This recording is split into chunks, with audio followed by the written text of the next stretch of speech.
তিনটি বড় সুখবর ও আজ পাশ হলো নবম পে স্কেল। মিটিংয়ে সত্য সচিবের নির্দেশে পূর্ণাঙ্গ তালিকা প্রকাশ এবং ৭ এপ্রিল থেকে কার্যকর নবম জাতীয় পে স্কেল নিয়ে প্রধানমন্ত্রী তারেক রহমান কঠোর নির্দেশনা। অবশেষে দীর্ঘ প্রতীক্ষার অবসান ঘটিয়ে দেশের লাখো সরকারি চাকুরিজীবীর জন্য একটি ঐতিহাসিক ও স্মরণীয় দিন উপস্থিত হয়েছে। আজ অতিথি ভবনে অনুষ্ঠিত সরকারের সর্বোচ্চ নীতি নির্ধারণী পর্যায়ের এক রুদ্ধদ্বার বৈঠকে নবম জাতীয় পে স্কেল চূড়ান্তভাবে পাশ হয়েছে এবং এর সঙ্গে সরকারি কর্মচারীদের জন্য তিনটি বড় সুখবর প্রকাশ করা হয়েছে।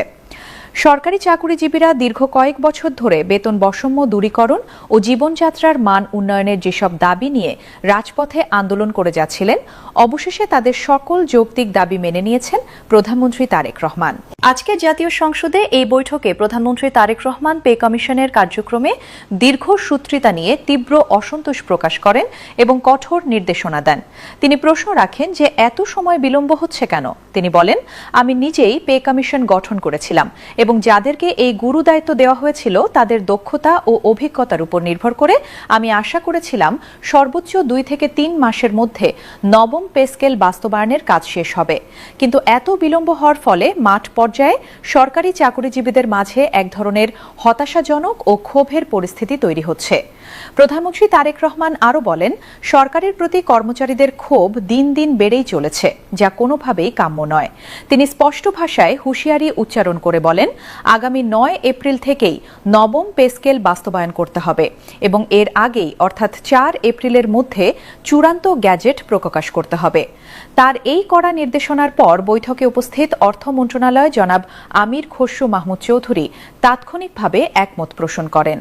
তিনি বলেন, তারেক রহমান যেহেতু নবম পে স্কেল আগামী 9 এপ্রিল মধ্যে কার্যকরের তাগিদ দিয়েছেন এবং এটি এখন সময়ের দাবিতে পরিণত হয়েছে, তাই আমাদের গ্যাজেট প্রকাশ করা এখন বাধ্যতামূলক।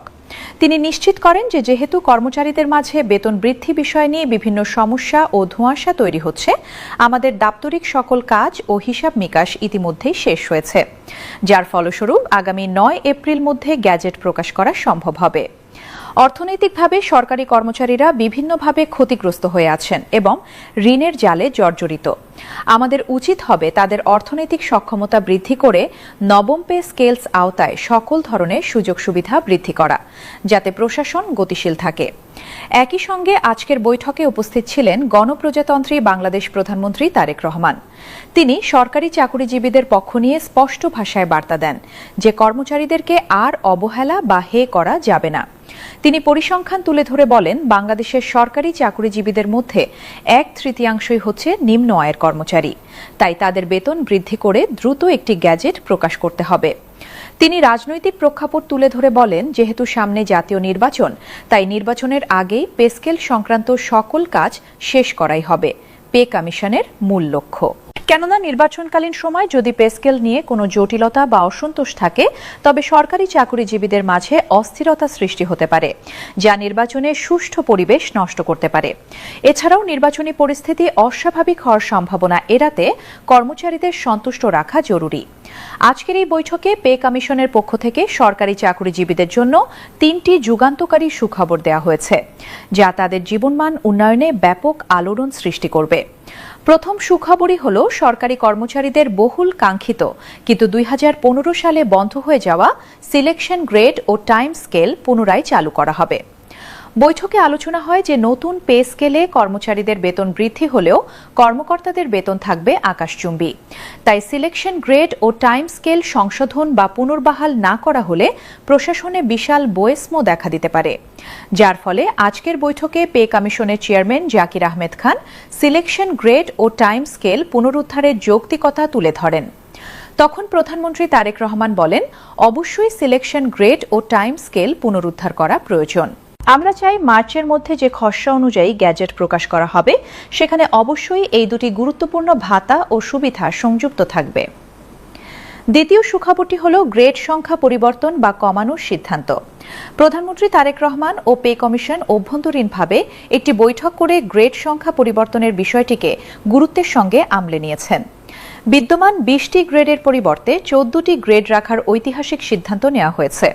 বৈঠকে এই বিষয়গুলো নিয়ে বিস্তারিত আলোচনা হওয়ার পর বৈষম্য দূর করার লক্ষ্যে 14টি গ্রেড রাখার জন্য জোরালো মতামত দেন প্রধানমন্ত্রী। তিনি বলেন, সরকারি কর্মচারীরা বিভিন্ন সময়ে বিভিন্ন বৈষম্যের শিকার হয়েছেন এবং পদোন্নতি বঞ্চিত হয়েছেন।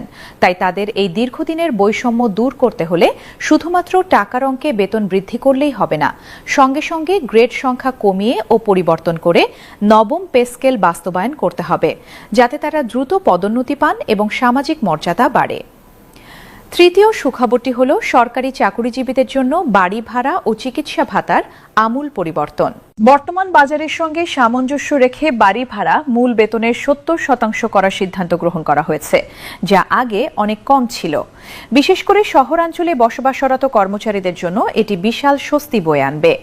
একই সঙ্গে চিকিৎসা ভাতা বা মেডিকেল অ্যালাওয়েন্স ফিক্সড 4,500 টাকা করার সিদ্ধান্ত নেওয়া হয়েছে। বর্তমানে চিকিৎসা ব্যয় যেভাবে বেড়েছে তার তুলনায় আগের ভাতা ছিল নগণ্য।